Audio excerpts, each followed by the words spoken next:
तो आज के सेशन में करंट अफेयर्स के अंतर्गत उन महत्वपूर्ण करंट अफेयर्स को आप सभी मेरे साथ पढ़ेंगे जो आपकी परीक्षा के दृष्टिकोण से मोस्ट इम्पॉर्टेंट है। देखिए, पहला करंट अफेयर्स आपका ये जुड़ा हुआ है, एक टेलीस्कोप है और एशिया का सबसे बड़ा ये आपका टेलीस्कोप लगाया गया है। ठीक है, ये टेलीस्कोप आप सभी जानते हैं 21 मार्च 2023 को केंद्रीय मंत्री डॉक्टर जितेंद्र सिंह जी के द्वारा एशिया का सबसे बड़ा 4 meter international liquid mirror telescope है आपका ये इंटरनेशनल लिक्विड मिरर टेलीस्कोप। ठीक है, ILTMT। ठीक है, ये कहाँ लगाया गया है? उत्तराखंड में लगाया गया है। ठीक है, उत्तराखंड में आर्यभट्ट प्रेक्षण विज्ञान शोध संस्थान है। क्या है आपका? आर्यभट्ट प्रेक्षण विज्ञान शोध संस्थान है। यहाँ पर जो है उसके देवस्थल वेधशाला परिसर में ये लगाया गया है आपका। तो ये एशिया का सबसे बड़ा क्या है? टेलीस्कोप है ना। तो आप सभी जानते हैं कि जो आर्यभट्ट प्रेक्षण संस्थान है वहाँ पर एशिया का सबसे बड़ा टेलीस्कोप लगाया गया है। और जो आर्यभट्ट आपका अनुसंधान संस्थान है, प्रेक्षण विज्ञान शोध संस्थान है, भारत सरकार के विज्ञान एवं प्रौद्योगिकी विभाग के तहत उत्तराखंड के नैनीताल जिले में अवस्थित एक स्वायत्त संस्थान है, ऑटोनोमस संस्थान है। तो सबसे पहले इसको हाइट जो है इसको 2450 मीटर की ऊंचाई पर लगाया गया इसको।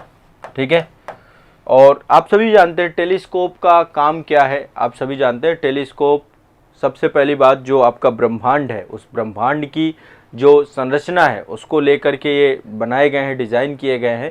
तो ये टेलीस्कोप आपका बेल्जियम के द्वारा बनाया गया है। बेल्जियम में एडवांस मैकेनिकल और ऑप्टिक सिस्टम कॉरपोरेशन है, उसके द्वारा जो है इसको डेवलप किया गया है। ठीक है, किसने बनाया है? बेल्जियम में एडवांस मैकेनिकल और ऑप्टिकल सिस्टम कॉरपोरेशन के द्वारा ये आपका डेवलप किया गया है। ठीक है, आपका ये आपको ध्यान रखना है। क्लियर है, स्पष्ट है।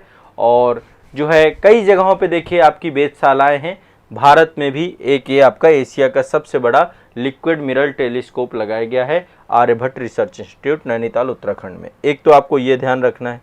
ठीक है, क्लियर है। अब नेक्स्ट चलते हैं अगला। ये आप देख पा रहे होंगे, ये जो है आपका झारखंड में स्थित है। इसका नाम है ये NTPC का एक आपका जो है एक प्लांट है, NTPC का थर्मल प्लांट है जहाँ पे विद्युत उत्पादन का काम होता है। ये यहाँ पर देश का पहला वातानुकूलित कंडेंसर बनाया गया है। ठीक है, 1 मार्च 2023 को झारखंड में उत्तरी कर्णपुरा, एक जगह है आपकी उत्तरी कर्णपुरा में सुपर क्रिटिकल प्लांट लगाया गया है। ये क्या है? सुपर क्रिटिकल प्लांट लगाया गया है। ठीक है, तो कर्णपुरा कहाँ पर है आपका? झारखंड में नॉर्थ कर्णपुरा प्लांट है आपका, एक संयंत्र है, प्लांट है, NTPC का थर्मल प्लांट है। तो यहाँ पर पहला जो है वातानुकूलित कंडेंसर लगा, एयर कूल्ड कंडेंसर का प्रयोग किया गया है, ACC का प्रयोग किया गया है। ठीक है, ये एक प्लांट है जो कि झारखंड के नॉर्थ कर्णपुरा में अवस्थित है और इस प्लांट पे जो है ये NTPC के द्वारा संचालित प्लांट है और इसमें जो है पहला, देश का पहला वातानुकूलित कंडेंसर लगाया गया है। ठीक है, ध्यान रखिएगा, पहला जो है। और यहाँ पे आपको पता है ये उत्तरी कर्ण, यहाँ पे विद्युत उत्पादन का काम होता है। 660 मेगावाट विद्युत उत्पादन यहाँ पे होता है। 3 इकाइयाँ लगाई गई, 3 गुणे 660। ठीक है, 660 मेगावाट की 3 इकाइयाँ यहाँ पे लगाई गई उत्तरी कर्णपुरा में। किसकी है? NTPC की। क्लियर है, स्पष्ट है। तो इस परियोजना के तहत एयर कूल्ड कंडेंसर लगाया गया है आपका। और इससे पहले जो है पारंपरिक वाटर कूल्ड कंडेंसर यूज किए जाते थे, इस बार एयर कूल्ड कंडेंसर का प्रयोग किया गया है। ठीक है, और यह संयंत्र झारखंड, बिहार, पश्चिम बंगाल, उड़ीसा में सस्ती दरों में विद्युत की आपूर्ति करेगा और इसको NTPC के द्वारा संचालित किया जाएगा। ठीक है, तो वाटर कूल्ड कंडेंसर की जगह पे एयर कूल्ड कंडेंसर का प्रयोग जो है इस प्लांट में किया गया है। तो एक तो ये ध्यान रखिएगा, भारत का पहला एयर कूल्ड कंडेंसर जो है इंस्टॉल्ड किया गया है सुपर थर्मल पावर प्लांट में। एक तो ये ध्यान रखिएगा। ठीक है, नेक्स्ट आगे चलते हैं। ये खबर है आपकी पर्यावरण से जुड़ी हुई है। ठीक है, पर्यावरण को लेकर के एक आपका संयुक्त राष्ट्र संघ का अंतर सरकारी निकाय है जिसको हम बोलते हैं IPCC। IPCC का फुल फॉर्म यदि हम देखें तो इसका है inter government panel on climate change. ठीक है, फिर से एक बार बता रहा हूं, inter governmental panel on climate change, IPCC, ये आपका यूनाइटेड नेशन का क्या है, संयुक्त राष्ट्र का एक अंतर सरकारी निकाय है। ठीक है, अभी जो है इसके नए अध्यक्ष चुने गए हैं, यूनाइटेड किंगडम के जेम्स फर्ग्यूसन को इसको चुना गया है। ठीक है, कौन है, यूनाइटेड किंगडम के जेम्स फर्ग्यूसन, ये पर्सन है जेम्स फर्ग्यूसन, इनको चुना गया जुलाई 2023 में। किसके चुना गया, आईपीसीसी के नए अध्यक्ष के तौर पे चुना गया। तो एक अंतर्राष्ट्रीय नियुक्ति है और ये मोस्ट इंपॉर्टेंट संस्था के तौर पे आप इसको देख सकते हैं। यूके के जेम्स फर्गसन को इसमें चुना गया है। ठीक है, तो ये आपको ध्यान रखना है। यह संयुक्त राष्ट्र का अंतर सरकारी निकाय है आपका। वर्ष 1988 में आईपीसीसी की स्थापना की गई थी और ये आपका इसका मुख्यालय कहाँ पे है, आईपीसीसी का जिनेवा स्विट्जरलैंड में। कहाँ पर है, जिनेवा स्विट्जरलैंड पे। इसका काम क्या है, जो अंतर्राष्ट्रीय स्तर पे, वैश्विक स्तर पे जलवायु परिवर्तन को लेकर के घटनाएं हो रही हैं, उसको लेकर के अंतर्राष्ट्रीय पटल को जागरूक करना, उसको बेहतर बनाना। तो आपका जो है आईपीसीसी के द्वारा जो है 1988 में ये आईपीसीसी के ही नए अध्यक्ष बनाए गए जेम्स फर्ग्यूसन महोदय। कब बनाए गए, तो जो आपका संयुक्त राष्ट्र पर्यावरण कार्यक्रम है, ठीक है, UNDP, United Nation Development Programme के मुख्यालय नैरोबी और केन्या, नैरोबी केन्या में है आपका इसका मुख्यालय यूएनडीपी का। तो वहां पर जो है इनको जो है क्या किया गया, इनको चुना गया, जेम्स फर्ग्यूसन महोदय को। नेक्स्ट आगे चलते हैं। ये एक मिसाइल है, इसका नाम है स्पाइक मिसाइल। स्पाइक मिसाइल, अभी हमने ये मिसाइल ली है, किससे ली है स्पाइक मिसाइल, हमने ली है इजराइल से। ठीक है, इसको एक आम जो है देश का जो सैनिक है वो भी इसको लॉन्च कर सकता है, स्पाइक मिसाइल को आप देख सकते हैं। ठीक है, बहुत बड़ी मिसाइल नहीं है, ये मिसाइल है, इसको लॉन्चर की तरह जैसे ग्रेनेड लॉन्च किया जाता है वैसे ही इस मिसाइल को लॉन्च किया जा सकता है। ठीक है, स्पाइक मिसाइल। तो इजराइल से भारत के द्वारा अभी स्पाइक मिसाइल ली गई है। इस मिसाइल की जो नाम एक बार फिर बता रहा हूँ, स्पाइक मिसाइल, इसकी मारक क्षमता 30 किलोमीटर तक की है। 30 किलोमीटर तक ये दुश्मन को मार सकती है मिसाइल, अपने आप पे बहुत ही घातक मिसाइल है। और ये जो है एक तरीके से पूरी तरीके से ऑटोमेटेड मोबाइल है। इसको एक बार छोड़ देना है, जो टारगेट हिट किए बनाया गया उसी को जाकर के मारेगी, इसलिए इसको छोड़ो और भूल जाओ के सिद्धांत पे काम करती है ये। ठीक है, ध्यान रखिएगा। और इसको कई सारे हेलीकॉप्टर में लगाया गया है, जैसे कि हमारा MI-17 है, उन हेलीकॉप्टरों में जो है स्पाइक मिसाइल लगाया गया है। ये एंटी टैंक गाइडेड मिसाइल है, मतलब जो टैंक होते हैं उनको भी ये समाप्त कर देती है। तो एंटी टैंक गाइडेड मिसाइल आपकी स्पाइक मिसाइल है, भारत के द्वारा इजराइल से ये इंपोर्ट की गई है ये मिसाइल। ठीक है, ये ध्यान रखिएगा। चलिए आगे चलते हैं नेक्स्ट।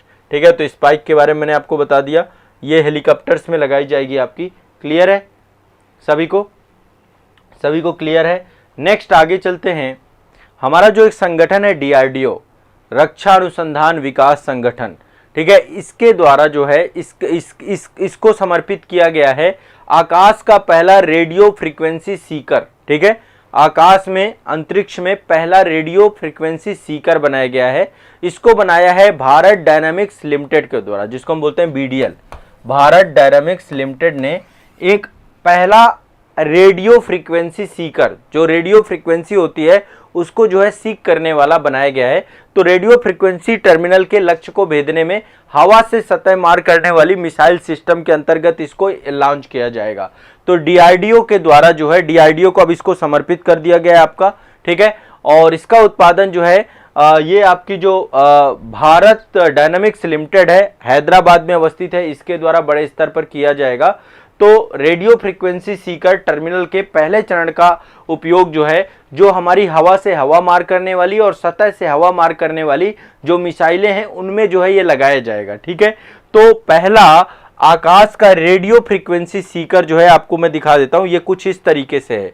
ठीक है, रेडियो फ्रीक्वेंसी सीकर जो है आपका, इसका नाम है आकाश, इसका नाम क्या रखा गया, आकाश। ये पहली बार जो है लॉन्च किया गया, इसको बनाया गया है, DRDO को सौंप दिया गया है। तो जो हमारी मिसाइलें हैं उसमें ये सिस्टम पूरा का पूरा इंपोर्ट किया जाएगा। अच्छा, आप लोग अभी वहीं पे हैं कर्णपुरा वाले में, पूजा सेन जी। ठीक है, बिल्कुल। ये जितेंद्र सिंह जी, जो आपके विद्युत उत्पादन प्लांट हैं आपके सुपर क्रिटिकल, मैं बाद में कमेंट, अभी आप बाद में देख लूंगा, आप थोड़ा सा इंतजार करिए। ये आपका जो है रेडियो फ्रीक्वेंसी सीकर मिसाइल जो आगे आप देख पा रहे हैं कुछ इस तरीके से, यहाँ पे देखिए ब्लैक कलर का जो हिस्सा है इस मिसाइल में जो आगे लगाया गया है, तो ये आपका मिसाइलों में लगाया जाएगा और ये भारत का एक तरीके से पहला है रेडियो फ्रीक्वेंसी सीकर। ठीक है, किसने उत्पादन किया है? भारत डायनामिक्स लिमिटेड के द्वारा किया गया है। ठीक है, और हैदराबाद में ये आपका इसको बनाया जाएगा। डीआरडीओ के अनुसंधान केंद्र इमारत द्वारा इसको डिजाइन भी किया गया है और ये आपका अगस्त 2023 में लॉन्च किया गया है। तो ये भी ध्यान रखिएगा, डिफेंस को लेकर न्यूज़ है। अब अगली न्यूज़ हमारे प्रधानमंत्री नरेंद्र मोदी जी से जुड़ी हुई है। प्रधानमंत्री नरेंद्र मोदी जी 15 जुलाई 2023 को यूएई की यात्रा में गए थे। 15 जुलाई 2023 को संयुक्त अरब अमीरात की यात्रा पे गए थे। कहाँ गए थे? संयुक्त अरब अमीरात की यात्रा में गए थे 15 जुलाई 2023 को। प्रधानमंत्री जी की ये 5वीं यूएई यात्रा है, 5th टाइम गए थे ये। ठीक है, संयुक्त अरब अमीरात से आपको पता है हमारे बहुत अच्छे संबंध है। अभी एक नया क्वाड भी बनाया गया है I2U2, उसमें यूएई को भी रखा गया है। ठीक है, तो ये आपको ध्यान रखना है। और इस यात्रा के दौरान प्रधानमंत्री जी ये यूएई के राष्ट्रपति हैं, इनका नाम है शेख मोहम्मद बिन जायद अल नहयान। शेख मोहम्मद बिन जायद अल नहयान। ठीक है, ये आपके शेख मोहम्मद बिन जायद अल नहयान। ठीक है, ये अबू धाबी में इनसे मुलाकात हुई, प्रधानमंत्री जी को लेने पहुंचे और इन दोनों नेताओं के बीच में बहुआयामी द्विपक्षीय संबंधों को मजबूत करने को लेकर कई मुद्दों पर चर्चा हुई। ठीक है, 3 समझौता ज्ञापन किए गए इन दोनों नेताओं के द्वारा। 3 समझौता ज्ञापन में के अंतर्गत क्या क्या किया गया? सबसे पहली चीज, जो हमारी केंद्रीय गवर्नर है, जो केंद्रीय बैंक है हमारा आरबीआई। ठीक है, आरबीआई देखिए आपको पता यूएई में भारतीय बहुत ज्यादा रहते हैं। ठीक है, तो बहुत सारे भारतीय यूएई में रहते हैं, वहां से रेमिटेंस भारत भेजते हैं। तो जो यूएई का केंद्रीय बैंक है और भारत का केंद्रीय बैंक है, दोनों केंद्रीय बैंकों के द्वारा एक समझौता किया गया है कि सीमा पार यदि कोई लेन देन होगा तो हम स्थानीय मुद्राओं का भी उपयोग कर सकते हैं। ठीक है, मतलब कि जैसे यूएई में भारत चल जाए, भारत का रुपया चल जाए और जो है भारत में जो है यूएई का, मतलब लेकिन वो भारत में सीमित उपयोग पे, सीमित जगहों पे उसका किया जा सकता है। तो सीमा पार लेन देन में स्थानीय मुद्राओं के उपयोग को बढ़ावा देने के लिए एक समझौता ज्ञापन किया गया है। ठीक है, ये ध्यान रखिएगा। केंद्रीय बैंकों के बीच में एक समझौता ये किया गया है और साथ में दोनों देशों के जो केंद्रीय बैंक हैं, जैसे हमारे देश में आरबीआई है, तो गवर्नरों के द्वारा भुगतान और संदेश प्रणाली को आपस में जोड़ने के लिए भी समझौता किया गया है कि कोई भी पेमेंट होता है उस पेमेंट को लेकर के हम कैसे बेहतर उसे बना सकते हैं और कैसे उसकी जानकारी जो है जो भी जिसको पेमेंट करता है और जो पेमेंट कर रहा है उस तक कैसे पहुंच जाएगा। तो अंतर्राष्ट्रीय स्तर पे एक आपका ये जो है समझौता हुआ है। इसके अलावा अबू धाबी में आईआईटी दिल्ली की स्थापना की जा रही है। वहां पे बहुत बड़े स्तर पे भारतीय समुदाय रहता है, लोग आईआईटी की तैयारी कर रहे हैं। ठीक है, तो आईआईटी दिल्ली भी जो है ना वहां पे अपना एक क्या कर रहा है, एक वहां पे जगह, अभी इससे पहले आईआईटी मद्रास के द्वारा बहरीन में अपना पहला वो खोला गया था। दूसरा आईआईटी है जो कि विदेशों में जाके काम करेगा। देखिए बहुत सारे विश्वविद्यालय होते हैं जो कि दूसरे देशों में भी जाके अपनी संस्था खोलते हैं। तो आईआईटी दिल्ली अबू धाबी में जाकर के अपना पहला जो है वहां पे ब्रांच खोलने जा रहा है, ये भी ध्यान रखिएगा, परिसर खोलने जा रहा है। तो ये आपके कुछ 3 प्रमुख समझौते हैं। इसके बाद आप देखिए भारत यूएई संबंधों की बात करें तो दोनों देशों के बीच में $85 बिलियन का व्यापार है इस समय। ठीक है, $85 बिलियन का दोनों देशों के बीच में व्यापार है। $85 बिलियन का दोनों देशों के बीच में व्यापार है। यूएई जो है भारत का तीसरा सबसे बड़ा व्यापारिक भागीदार है और तीसरा सबसे बड़ा, थर्ड हमारे जो है सबसे पहली बात है इकोनॉमिक संबंध में यूएई तीसरा सबसे बड़ा व्यापारिक भागीदार है। ठीक है, और भारत दूसरा सबसे बड़ा निर्यात गंतव्य है। भारत का जो ज्यादातर निर्यात होता है वो यूएई में होता है। ठीक है, तो दूसरा सबसे बड़ा निर्यात गंतव्य के तौर पे आप इसको देख सकते हैं। इस तरीके से इन दोनों देशों के बीच के संबंध बहुत बेहतर हो रहे हैं लगातार। और फरवरी 2022 में भारत पहला देश बन गया जो संयुक्त अरब अमीरात के साथ व्यापक आर्थिक साझेदारी समझौता, इससे पहले हमने सीपा साइन किया था, ये आपका एक तरीके से कॉम्प्रिहेंसिव इकोनॉमिक पार्टनरशिप एग्रीमेंट होता है जिसको हम सीपा बोलते हैं। ठीक है, तो दोनों देशों ने आपस में सीपा को भी साइन कर रखा है। इसके तहत हम अर्थव्यवस्था से जुड़े हुए सभी पक्षों को आपस में साझा करते हैं, ठीक है। तो सीपा को आप समझिए, सीपा को भी हमने साइन कर रखा है, इसके साथ कंप्रिहेंसिव इकोनॉमिक पार्टनरशिप एग्रीमेंट के साथ भी ये जुड़े हुए हैं। तो इसलिए हमारे लिए यूएई बहुत ही इंपॉर्टेंट है। बड़ी संख्या में भारतीय प्रवास भी यूएई में है और वहां से रोजगार भी प्राप्त हो रहा है, रेमिटेंस भी प्राप्त हो रहा है, एक्सपोर्ट भी कर पा रहे हैं। तो भारत यूएई संबंध हमारे बहुत अच्छे हैं और इस तरीके से प्रधानमंत्री जी की यात्रा काफी सफल रही। अभी आपने देखा जब G20 शिखर सम्मेलन हुआ तो यूएई का भी भारत में सऊदी अरब का आगमन हुआ था, ठीक है। और धीरे धीरे यूएई के साथ हम नए जो है मंच बना रहे हैं। एक मंच हमने बनाया I2U2। I2U2 क्या है आपका, इसमें आपके एक तो इंडिया है, दूसरा आपका इजराइल है, दो यू हैं, एक आपका यूएई है और दूसरा आपका यूएसए है। इन 4 देशों ने मिलकर के एक नया जो है क्वाड बनाया है और इस क्वाड का अल्टीमेट गोल यही है कि आपस में जो है हम इकोनॉमिक पार्टनरशिप को बेहतर बनाएं। तो एक तो आपकी प्रधानमंत्री जी के यूएई यात्रा है, दूसरा मैंने आपको बताया आकाश या आपका रेडियो फ्रीक्वेंसी सीकर जो है आपका बनाया गया है। ये आपका जो है बीडीएल के द्वारा बनाया गया है, आकाश रेडियो फ्रीक्वेंसी स्पाइक मिसाइल हमने इजराइल से इंपोर्ट की है, ठीक है। और इसके बाद जो है नेक्स्ट आपका ये इनके जेम्स फर्ग्यूसन महोदय जो आईपीसीसी के अध्यक्ष बने हैं आपके। इसके बाद मैंने आपको बताया कि उत्तरी कर्णपुरा में आपका जो है 660 मेगावाट का प्लांट बनाया गया है, जो कि एयर जो है कूलिंग कंडेंसर का यहाँ पे प्रयोग किया गया। इससे पहले वाटर कूलिंग कंडेंसर का प्रयोग किया जाता था, अब इसमें भारत का पहला ये एयर कूलिंग कंडेंसर का इसमें यूज किया जा रहा है, ठीक है। ये थर्मल प्लांट है आपका, यहाँ पे विद्युत उत्पादन होगा। इसके बाद ये आपकी जो है वेधशाला है और ये एक तरीके से यहाँ पे हमने एक टेलीस्कोप लगाया आर्यभट्ट वेधशाला में और ये टेलीस्कोप एशिया का सबसे बड़ा लिक्विड मिरर टेलीस्कोप है, ठीक है। International liquid mirror telescope ILMT है। तो आज के करंट अफेयर्स के अंतर्गत ये महत्वपूर्ण पक्ष हैं, आप इनको एक बार याद करिएगा, इनको पढ़िएगा। जितना मैं बताता जाऊं उतना आप याद करते जाओ। देखो इसमें IR भी कवर होगा, इसमें डिफेंस भी कवर होगा, इसमें नेशनल भी कवर होगा, इसमें इंटरनेशनल भी कवर होगा। हर तरीके की करंट अफेयर्स की वो घटना जो आपके लिए ज़रूरी है वो सारा कुछ मैं यहाँ पे कवर कराऊंगा, ठीक है। तो आप लोग इसी तरीके से जितना मैं आपको पढ़ाता जाऊँ याद करते चले जाओ, आपका करंट अफेयर्स पे कॉन्फिडेंस बढ़ता जाएगा, बढ़ता जाएगा, बढ़ता ही जाएगा, ठीक है। पूरे एनर्जी के साथ अच्छे से पढ़ना है, टेंशन नहीं लेनी है, ठीक है। चलिए